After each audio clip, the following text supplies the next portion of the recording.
My fellow GMs, have you ever had the time where you gazed upon these mere mortals known as players, and they try to manipulate you by bringing offerings such as your favorite beverage, and know that they could not sway you by such meager tokens, but rather have you thought about extending a boon to them for when they use their creativity and RP well?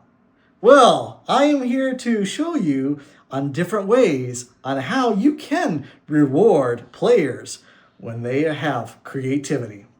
Let's begin.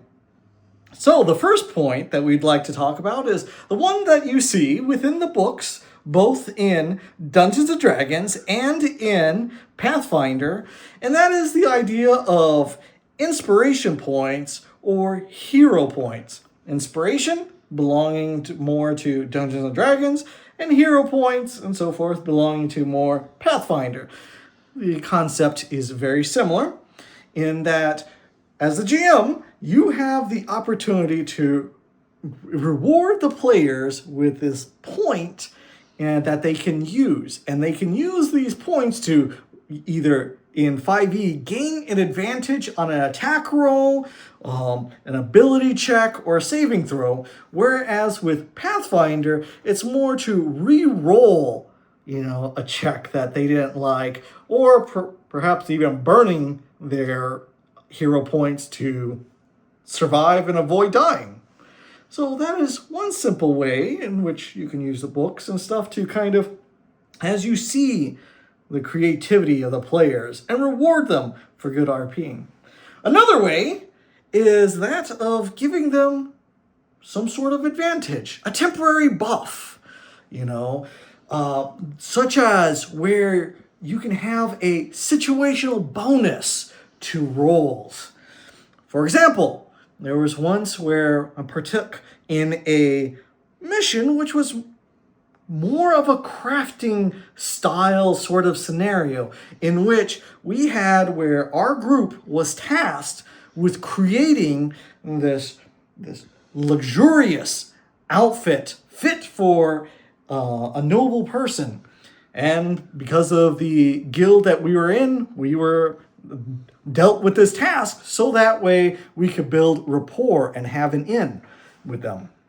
So, as part of the scenario, some of us had skills to do this and others were not the best craftsmen. However, you did see where people used their creativity fitting their character in this unique situation. Some of them will, like for example, draw upon that, hey, my person was more of a Nordic type of person, and so therefore I am going to use these furs and these different bones and stuff like that for decoration to kind of give this warm and just fearsome look. And others were like, well, I'm going to use my blacksmithing and these other skills to do that. And so as you saw these RP situations, as they crafted such elegant, designs and creativity, you could give them a situational bonus that despite they might low roll, you might say, hey, because even though they low roll and normally would have failed,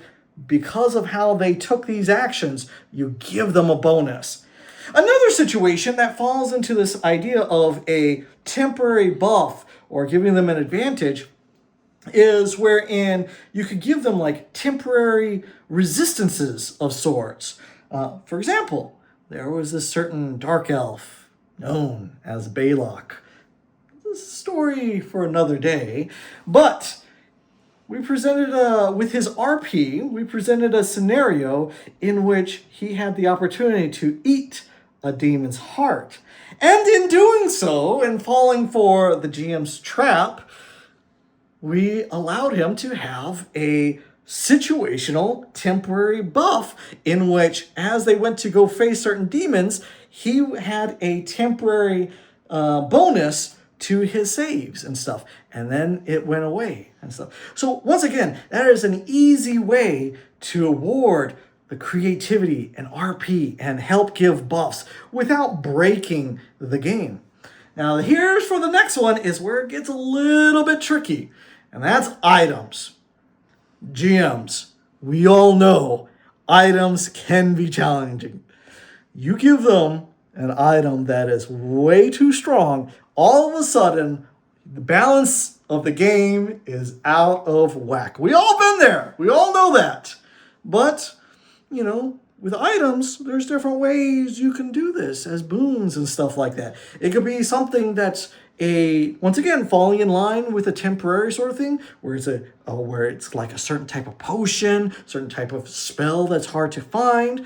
Maybe it is, if your game is not, that high in magic, where you give them a +1 sword or whatever, where it fits the scenario and stuff. Another way is where you give them story unique items that is perfect for their character. It's a perfect way to reward it. And plus it ties in with how you can draw upon their backstories. For example, we had this one witch, and she was very vain. She liked to view and held herself in high esteem, and she wanted to stay beautiful, and she wanted to have power so she could rule the world, so that way everybody could bask in her glory. Well, one of the things that the GM presented was an opportunity for her to acquire this Ankh. And, on paper, it wasn't game-breaking, but it fit her story because it gave her certain benefits, and because of where it came from, it actually ended up being a tool to advance and create other, missions and quests and RP opportunities. So these are, once again, some tools that you have that you can use. Another easy way, maybe, like I said, using items can be a bit risky because you don't want to risk, warping the balance of your game. Well, here's another easy way.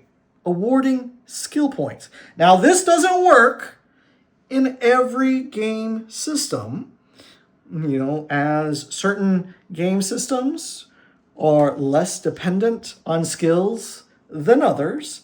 But looking at something like, D&D 3.5, the Battletech RPG, Pathfinder 1st edition, prime examples of where skill points are really nice to have, especially they give you variety and stuff like that.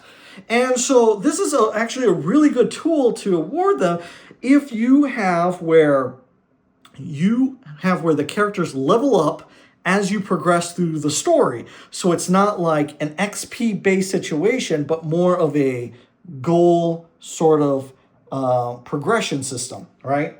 So by awarding skill points, one here, one there, and stuff like that, it allows where they have a sense of they're progressing and they can invest and have these things which make sense for their character. Maybe they unlocked a new skill. You could say, like, for example, this person went and studied with this one mage all night long, and because of that was able to get 1 skill point in Knowledge Arcane, which normally she would not have access to. But because of the situation, because of the RP, because of tolerating this old wizard, you rewarded that, and it doesn't typically break the systems in those sort of things because it is small progression versus like giving a whole level at a time. Another way to reward and have, and that's companions, allies, NPCs, these are another good tool. So you go and you have where, boom, here, you now have a minion, you have a friend, a companion, congratulations, you have an ally. These are little ways where you can be like, okay, you did this, because you did these RP things, and this is how I'm going to reward, is now they view you favorably. They like what you did. They now view you as a friend, as an ally, versus, especially in maybe this dangerous environment, you have somebody who has your back and stuff like that. So it's another way, and it helps kind of expand the world a bit, to where you have where the characters can interact. And it's something that you can add more quests and build upon, and they can help the characters and so forth. And then for another tool, and that is flavor. And that's where we draw upon the idea of like video games, right? But it fits perfectly in the RP world. And that's where you could give title, lands, ranks, some cosmetics, so forth. These are all kind of bundled together. And so we'll just talk a little bit about the title, lands, ranks, and so forth, right?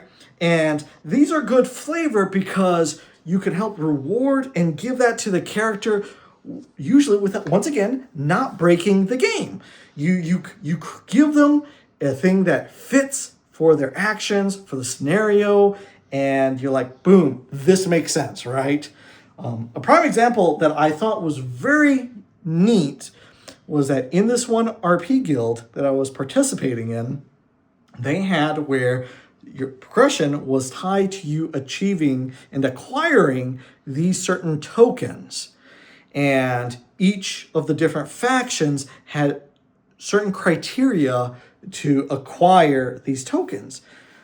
But the thing was that of these leaders of these factions, sometimes they would hang around and participate in like socials or different things like that. And if they saw creativity that kind of fit the idea and the theme of what they represent their ideals, they would go and reach out and reward that person and give them the mark of their faction and stuff, which would then help that person with their progression. But this is also kind of that you can use that kind of tool, with your players, with their characters.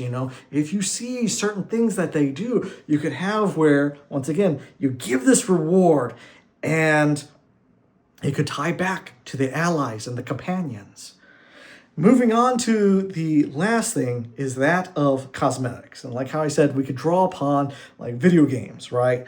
So you can give certain things that would fit flavor-wise, story-wise, that would not break the game, but would give a cool element, right?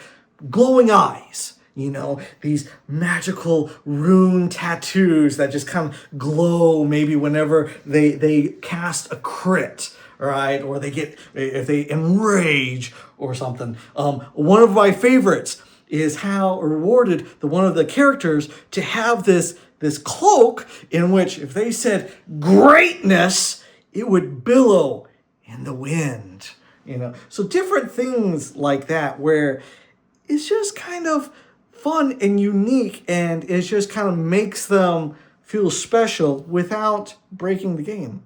So GMs, I've given you plenty of tools to use. Which one will you now give to your players and to their characters? That's it for today. Thank you for watching.